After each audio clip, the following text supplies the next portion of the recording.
Hello everyone. Welcome back to another episode of From Dust to Verdict. I'm your host, James Nevin, a partner at the law firm of Brayton Purcell LLP. This podcast is dedicated to the epidemic of accelerated silicosis in artificial stone countertop fabrication workers. In each episode, we explore important topics and issues about this occupational health epidemic, as well as the associated lawsuits.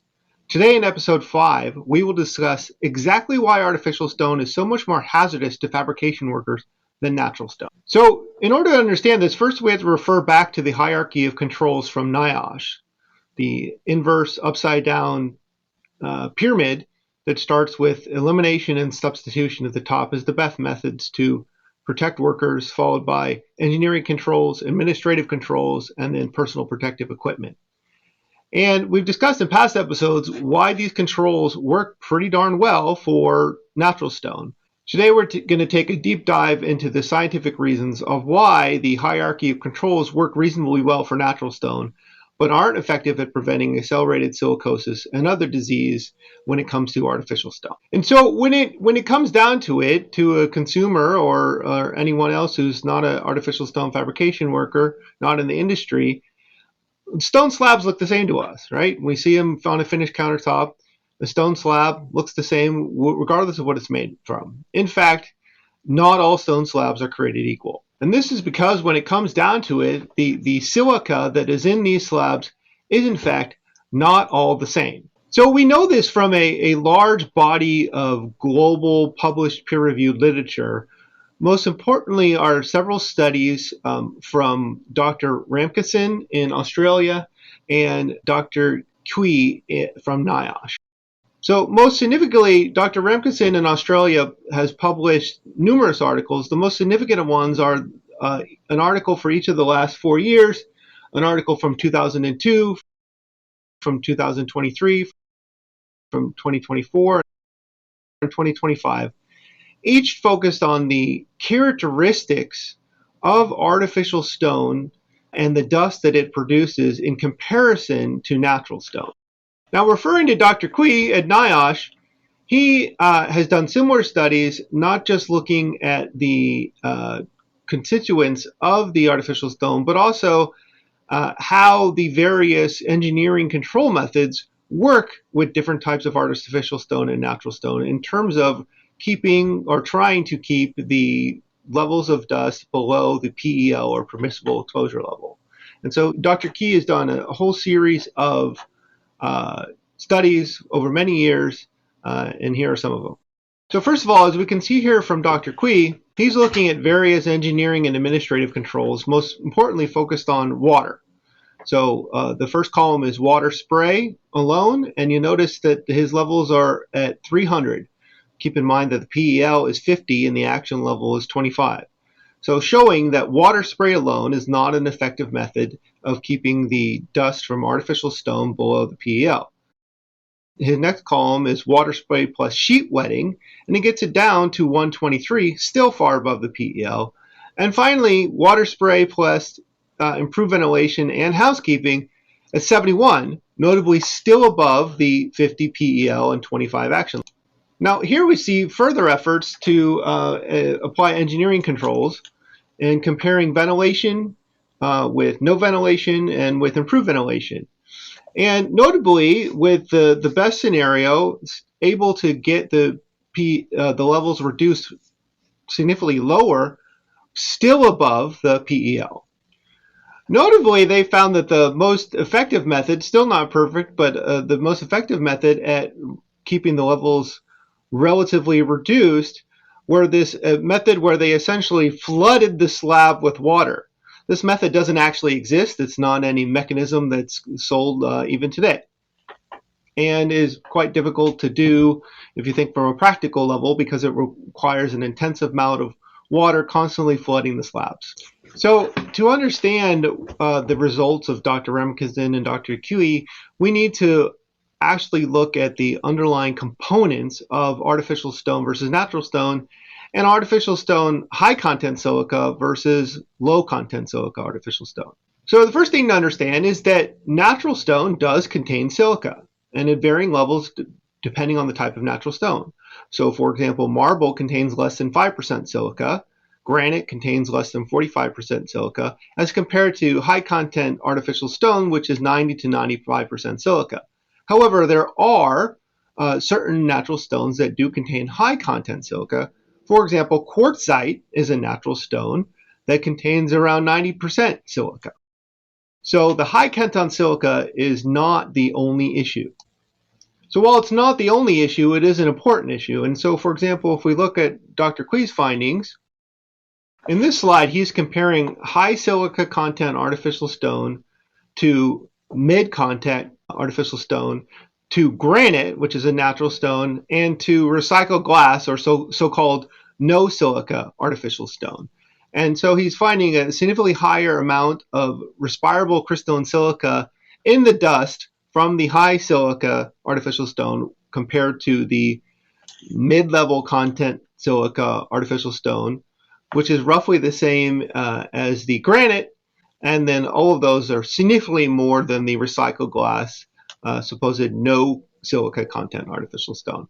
So just looking at the level of respirable crystalline silica produced from the stone when it's cutting, we see rather obviously compared to the content is that the highest content artificial stone is going to produce the most silica dust, and the reduced content artificial stone and natural stone is going to produce a mid-level of silica dust, and the no content artificial stone is going to produce almost no silica dust. So content is the first factor. The second factor is the size of the silica being produced. And to give you context, think about the size of salt, table salt, common table salt, which is about 100 microns. Okay? To actually be able to inhale a particle and have it be respirable down into your lungs, the largest that can be is 10 microns. So 1/10 the size of one table salt grain to be able to even breathe it into your lungs in the first place. Another way to think about it is that one human hair is about 50 microns. And again, for something to be breathable, respirable into the lungs, it has to be smaller than 10 microns. So now keep in mind that 10 microns is actually still quite relatively large when it comes to our lungs and breathing. And we get down to what's called ultrafine particles at 0.1 microns. And even those are still larger than the typical silica dust produced from artificial stone, which is typically 1/100th or smaller of 0.1 microns, nano-sized. The reason that artificial stone produces these incredibly small nano-sized fibers is in the manufacturing process. So when artificial stone is made, it's made with quartz, which is a natural stone that's mined out of the ground, but then it is crushed and pulverized to nano size before it is then mixed in with the other ingredients to make the artificial stone.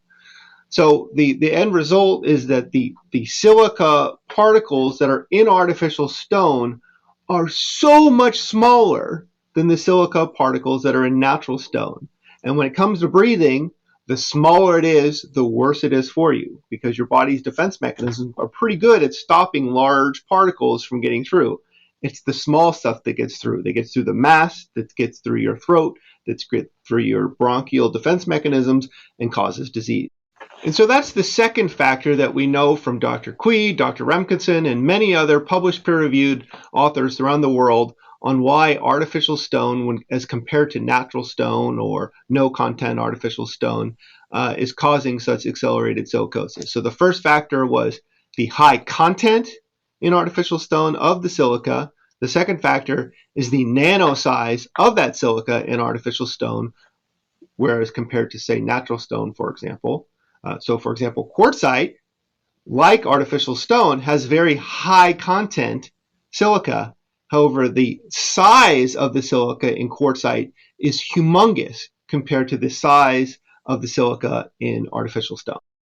So the third factor that we know from these published peer-reviewed studies is the other components of artificial stone.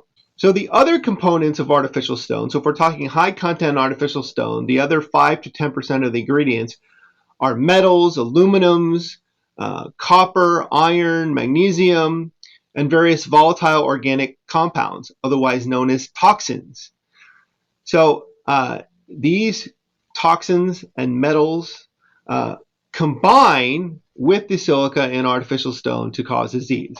And so what Dr. Ramkissoon is finding is that in artificial stone, the other ingredients, the volatile organic compounds, the metals, are often coating the silica dust that is released during fabrication. And so if you can think of an analogy, it's kind of like throwing gasoline on a fire. Like the only thing worse than a toxin and a carcinogen is combining it with another toxin and carcinogen. And controversially, Dr. Ramkissoon finds that in the non-artificial stone, the silica that is released, and again, it's not as small, it's much larger, it often is coated with relatively benign other constituents of natural stone.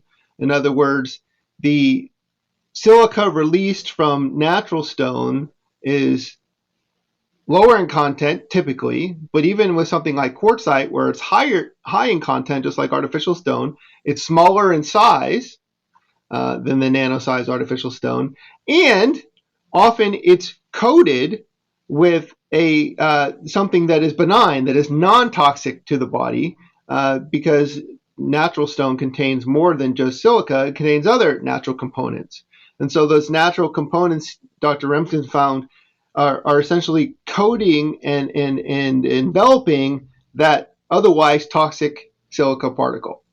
And so these three reasons, high content, nano size, and the other toxins and carcinogens in artificial stone as compared to natural stone or mid-content artificial stone or no silica content artificial stone, show us why the high content artificial stone is causing so much artificial accelerated silicosis and other diseases in fabrication workers when we haven't seen that level of disease in workers before. Another way of saying it is the process of artificial stone fabrication has been around for a very long time. And that process hasn't changed, and it's gradually improved over the years with better safety mechanisms, with masks and wet equipment and so forth. And people like Dr. Qi at NIOSH and many others around the world have published peer-reviewed studies showing that those mechanisms work and have worked and worked for decades reasonably well in keeping artificial stone, or in keeping fabrication workers safe, relatively safe from disease. That we did not see very much silicosis in fabrication workers until something changed. What changed? The artificial stone slab manufacturers introduced this artificial stone product into the existing market. And so fabrication workers went from fabricating natural stone to fabricating this artificial stone with no warnings that this was something different. And in fact, being told up through today by the slab manufacturers that the various engineering and administrative control mechanisms recommended for natural stone, they're being falsely told that those mechanisms work with artificial stone. But we know from the studies of Dr. Qi, Dr. Ramkissoon, and many others throughout the world that in fact, when they actually are looking at these methods under a microscope and looking at the dust that's produced and looking what's in the dust and looking at the amount of the dust, they see that the levels of dust produced, even when using these protective methods, when fabricating artificial stone, are still far above the PEL.